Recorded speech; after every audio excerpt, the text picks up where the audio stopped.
Hey there guys, my name is Marcus, and in this video I'm going to show you how you can simply add shake effect to your CapCut video.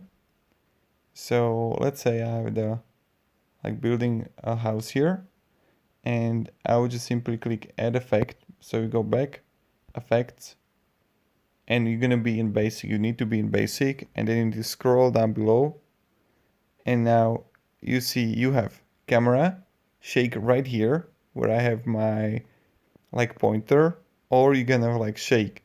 You can really choose which one you want. Do you want to have camera shake or shake? Test both. I'm gonna click shake here, and as you can see I'm going to make it larger, oh my god, longer, and voila, as you can see it's shaking. So I'm going to play it, and you see that we got a shake effect right here. So this is pretty much it, how you do it, and this is how you can add shake effect to your video in CapCut. If you can have any questions, guys, ask me down in the comments. I'm really happy to help you and provide you some guidance and support. You know how it goes, you know how it is.